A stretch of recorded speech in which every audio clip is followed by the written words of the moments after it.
La luz es el equilibrio entre la sombra y el resplandor. El movimiento es el equilibrio entre la inercia y la actividad.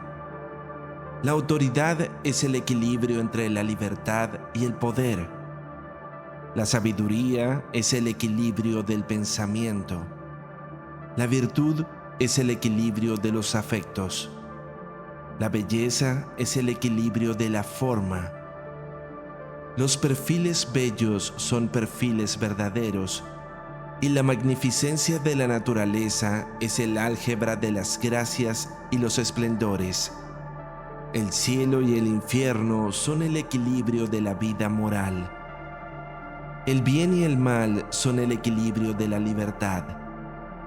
La gran obra es la realización de ese punto medio en el que mora la fuerza equilibradora. Además, las reacciones de la fuerza equilibrada conservan por doquier la vida universal mediante el movimiento perpetuo del nacimiento y la muerte. Quienes hallaron este punto medio son adeptos verdaderos y taumatúrgicos de la ciencia y la razón. Son dueños de la riqueza de los mundos, confidentes y amigos de los príncipes del cielo mismo, y la naturaleza les obedece porque quieren lo que quiere la ley, que es poder motor de la naturaleza.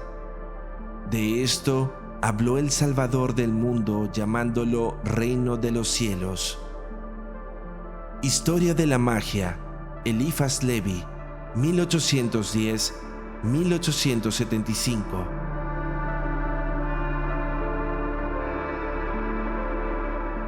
Cada uno de los sistemas iniciáticos tiene un propósito y un alcance. Aunque existan muchas organizaciones iniciáticas, dentro de estas, pocas son auténticas en cuanto a regularse como tales, y en el grupo de los sistemas correctos, no todas tienen el mismo objetivo para sus iniciados.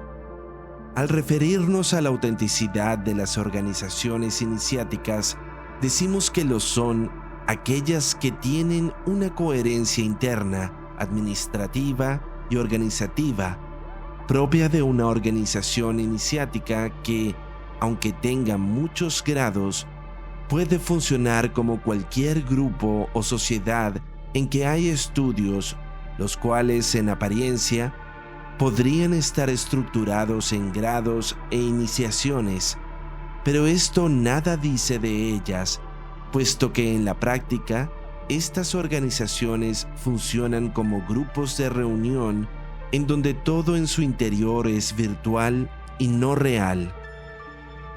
En sus trabajos, las oficialidades rituales son virtuales. Pueden llamar venerable maestro a un hombre o una mujer que, en todo, tanto en cultura como en moral, pueden ser los peores ejemplos de civilidad en cualquier sociedad moderna. Estas organizaciones pueden ser dirigidas por autoridades que son más ignorantes que los de menor grado y que ostentan una arrogancia y vanidad que las aleja de toda posibilidad de ser realmente autoridades intelectuales, morales y espirituales. Cada uno de sus grados son también virtuales. En lo concreto, nada dice el avanzar de grado, puesto que los motivos para lograr avanzar son simples trámites administrativos y económicos. La pedagogía que tienen es mínima. No hay respaldos intelectuales, no hay metodologías de estudio. Carecen de criterios de contrastación empírica y recursos racionales para definir la verdad de las cosas que enseñan y vanamente conversan en sus insustanciales reuniones.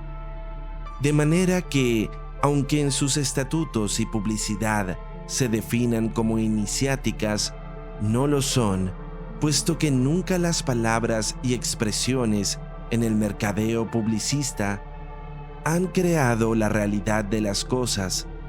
Solo se mueven entre mujeres y hombres periféricos que se solazan con las apariencias puesto que su realidad como individuos es menos que destacada.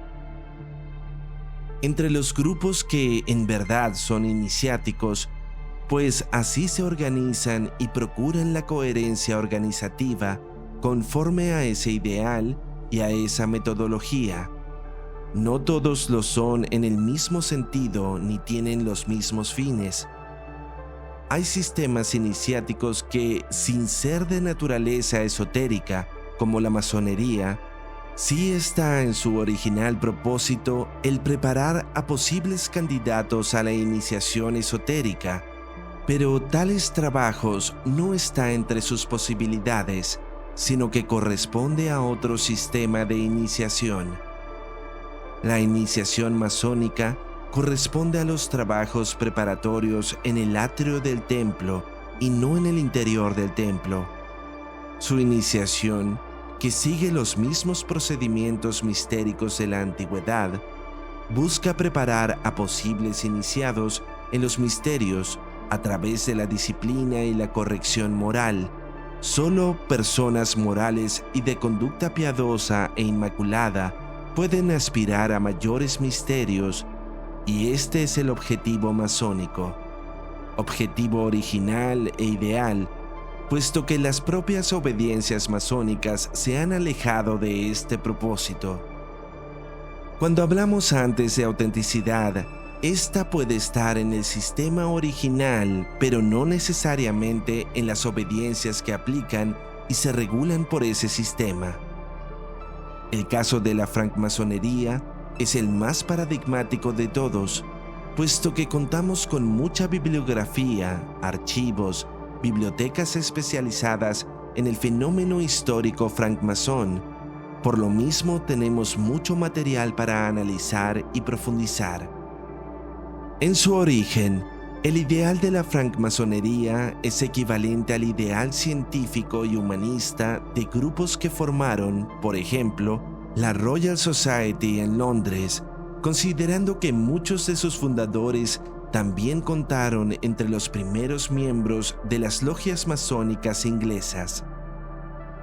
En su contenido, la masonería correspondía a la rama moral, cívica y cultural de estos ideales, que en general llamamos los ideales de la Ilustración.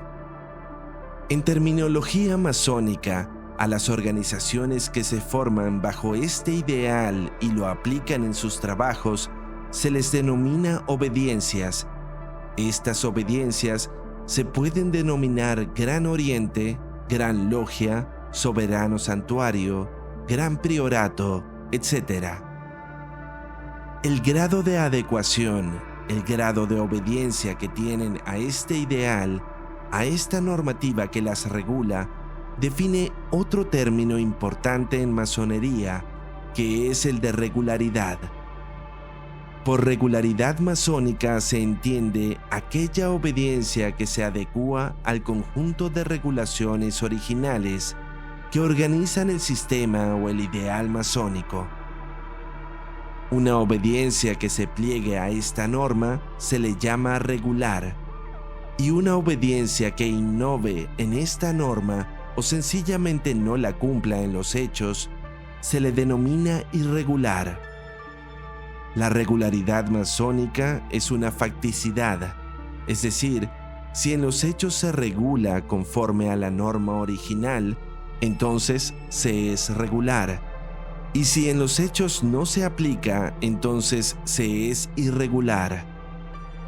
El concepto de regularidad, como no podría ser de otro modo, dado la inexorable distorsión a la cual toda organización de hombres vulgares está sujeta, ha sido distorsionado por las obediencias y más aún por los propios masones, ya que se ha confundido regularidad con reconocimiento. El reconocimiento entre obediencias masónicas significa una relación fraterna, palmaria entre organizaciones, aplicándose el «soy masón porque mis hermanos me reconocen como tal».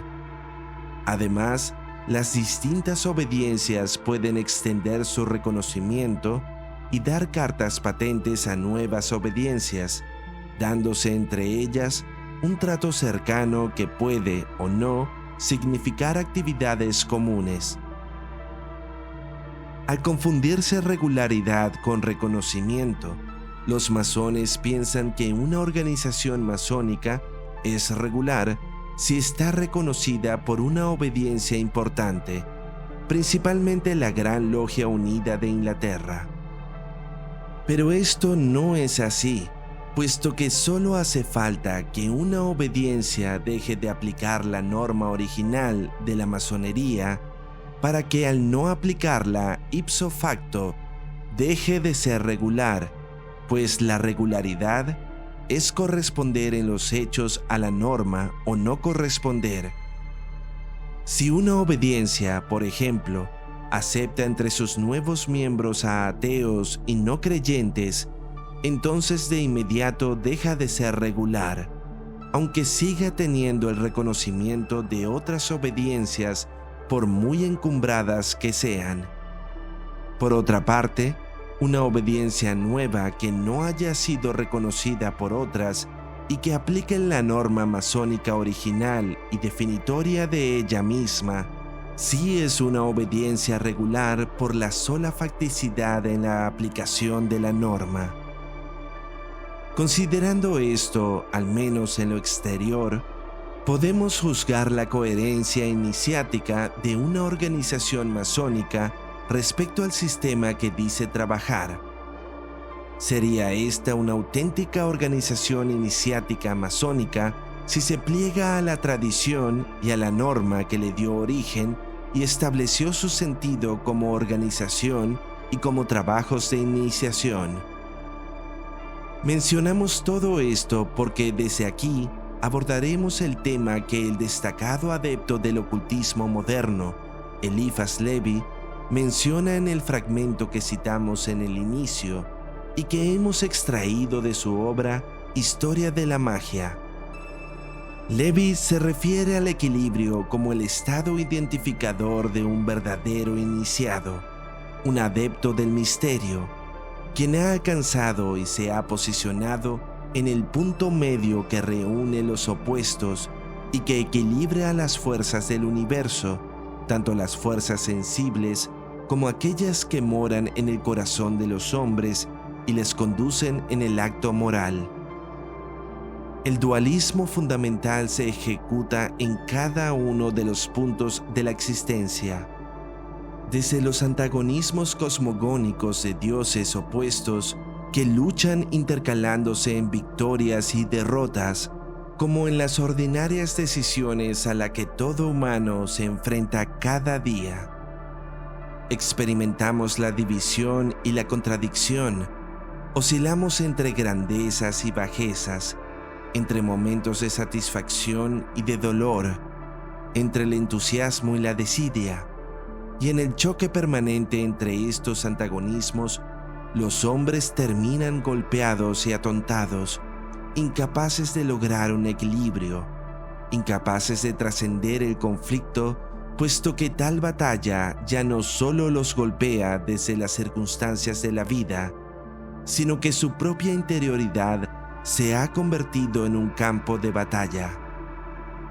Respecto a este dogma universal del equilibrio, debemos cuidarnos de evitar el error posible que entiende por equilibrio o punto medio de una situación, de una discusión o de un conjunto de enseñanzas como el lugar común, apto para un acuerdo entre partes diferentes, y esto no puede ser así.